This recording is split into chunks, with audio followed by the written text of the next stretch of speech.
Hey, we're back. Found a gas leak. So it's not a big deal. Boing. It actually took like a couple tries, if you could tell by my experience, to find this guy. You gotta be kidding me.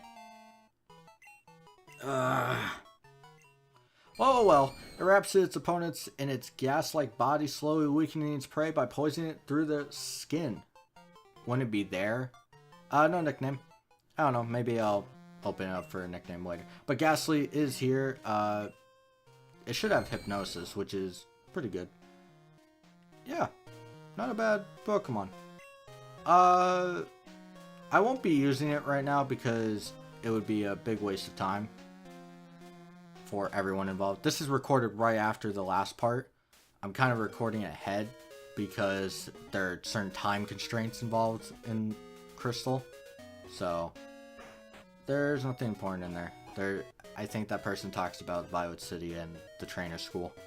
But if we go over here, Route 36, there's one new Pokemon available in Crystal, which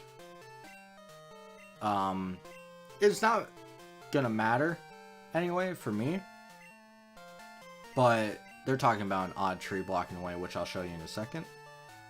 There's a Growlithe available here, which evolves with a Firestone, which is kind of hard to come by in Johto. So, take with it.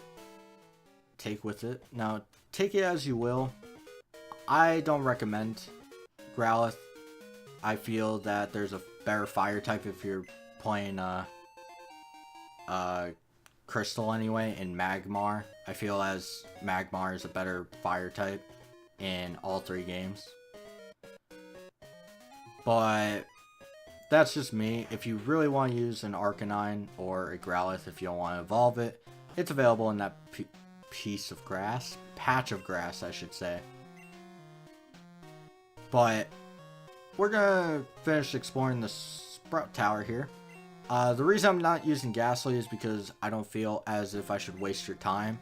There's a certain area in a little bit after we do this and the gym that we will go to where I can kind of grind it out for a little bit, probably to level 10 or a decent bit to where it can actually do something.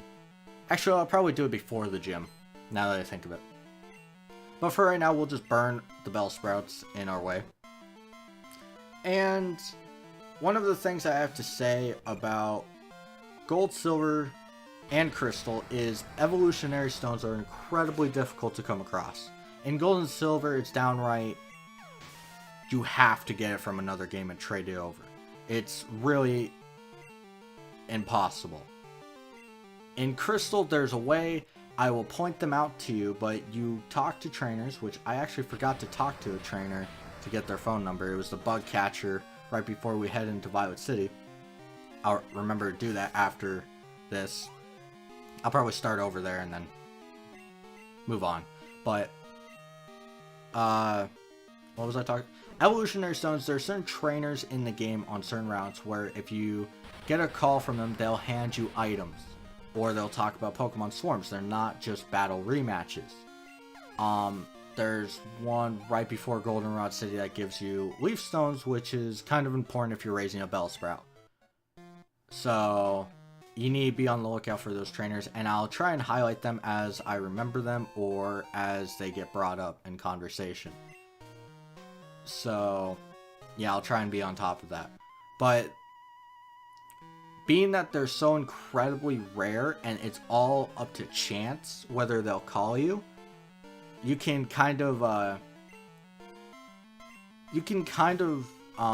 cheat the phone system in this game using, well, changing the time and day and all that. But it's still up to chance, and so that kind of puts the usefulness on Bellsprout and Growlithe and all other stone evolutions down a little bit, in that it's all up to chance. So you just need to remember that when you're fully using one of these, or fully like engaged in using one of these Pokemon like Bellsprout, which is the one I keep bringing up because it's on my goddamn screen, and there's only Bellsprouts and Hoo-Hoots and Rattatas and Gas. There's actually a decent amount of different Pokemon here, but For trainers, Bellsprouts and Hoot Hoots, which we only see 2 of them. Yeah, one by the leader and one by a non-believer. Because this is the Bellsprout cult, we worship one of the worst grass types ever. Okay, that's not true. Chikorita is a thing. But Bellsprout, really? Why would you worship that? Like, I could believe maybe, oh yeah, evolution. But, here's the early evolution coming into play. Level 14, so it'll be a nice stat boost for the upcoming gym battle. It evolved in Quilava. Nice. I actually really hate Quilava's design. Too bad I'm gonna have to deal with it for a while. I'm forgetting something. What was I talking about? Oh yeah, why would you worship a bunch of grass type? Like, maybe if it was Shaman, which hasn't been introduced, so that doesn't make sense. Maybe if it was Celebi, which would make sense since that was introduced here. But instead we have a Bellsprout who has a giant tower, multiple stories, a bunch of sages protecting its leader. And then we have the Celebi Shrine in Ilex Forest, which we'll get to, is a little tiny shrine that can be easily burned down by a passing kid. Or a Fire Breather, which is a trainer class in this game. Yeah, I don't think Pokemon rights are fair. Celebi. I'm gonna name a Celebi now. But, a Grass Psychic Legendary Pokemon gets less respect than a Grass Poison failure of a Pokemon. Fantastic. Love the Pokemon world. And, I want to step back into the last part when I talked about the Onix that appeared in a trade. You could trade a Bellsprout for an Onix, which is kind of an important trade, because if the next gym is Flying type, and the gym after is Bug type, and the gym after is Normal type. So if you get a Rock Ground type, Geodude or Onix, you will be set in gym battles. Onix flat out dominates them. And even with rollout from Whitney's Meltank, Onix is still able to handle it along with Geodude. So if you struggle with those 3 gyms in particular, or just Whitney, I could recommend picking this up. Because I find resistances are a lot better to have on your side than super effectives against the enemy. Which I'll talk about later in certain traded Pokemon in Goldenrod. So here's a Hoot Hoot, the one non-believer in this cult. I would have rather had a Hoot Hoot cult, to be honest. It would have made more sense. How do you do Bellsprout? What's so good about Bellsprout? Someone, please, is it like the best vacuum ever? I want a Bellsprout vacuum now. I use Ember. What are you gonna say? Hold on. It is not far to the Elder, which, as we see, our rival, Silver, you are indeed skilled as a trainer.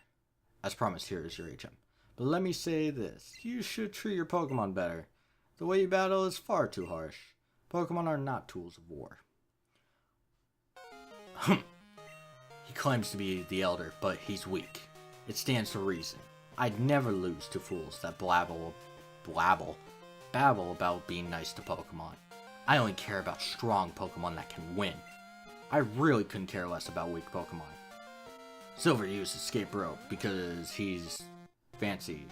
So if we go over here, we can in fact have an escape rope, which if you want to get out of the dungeon, any dungeon, you will go back to the entrance when you use this. As a personal, standing, I recommend you do not use this right now. So good of you to come here. Sprout Tower is a place of training. People in Pokemon test their bonds to build a bright future together. I am the final test. Allow me to check the ties between your Pokemon and you. And we have the Elder, which is the boss of the area, which is actually kind of a pathetic boss because I have a fire type, he has grass types, they're not that strong. And you'll notice something very quick involved in Gold, Silver, and Crystal. The levels are incredibly low for trainers, wild Pokemon, and even Elite Four members. And I understand the idea behind it. It's because Kanto is available as a region to go to in this game. It is the post game of this game. this game, this game, this game. But the problem with that is that they make the post game pretty weak anyway, with it only being slightly better than the Elite Four in levels. So it becomes an issue of, it's like the level 60s don't exist in this game. And we'll meet a person that uses level 70s, which is the final secret boss if you want to keep it in video game logic world. But it doesn't make sense because you have plenty of fights in the single digits, in the teens, in the 20s. 30s are kind of scarce actually. There's only a couple routes that use it, and then you go into the 40s in the Elite Four, and that's all you fight in Kanto is 30s and 40s. Maybe an odd 50 here. 60s are non-existent, and 70s get thrown at you for the final boss, so it's kind of a weird level scheme. They fix it in Heart Gold Soul Silver, and I'm not using the escape rope by the way, but here it's odd choice, and also it's not a very useful like level scheme for the player. It's set up so you have an easier time in Johto and even an easy time in Kanto, but if you're unprepared, you go into the red fight just very underleveled. I understand that fight's supposed to be hard.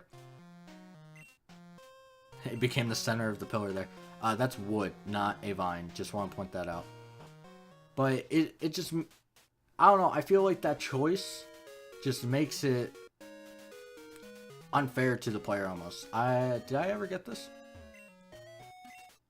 Oh, yeah, I did. I probably did while... Here's Route 32, which we cannot go beyond without fighting the gym. This guy will stop us. Violet City, Azalea Town. Azalea? It's Azalea, I'm pretty sure. But we have a new area called the Ruins of Alph, which there's quite a few things to talk about here, which I don't want to fill in the time. And I don't even want to talk about the wild Pokemon available here, because 2 of them are unavailable. And the other one is, it'll take like a minute, and I don't have a minute. So next time we will be, actually we will put Gasoline in the front, because this is where I want to train it. And we will be exploring the Ruins of Alph. And probably exploring a new Pokemon, and probably fighting the gym. So, till then.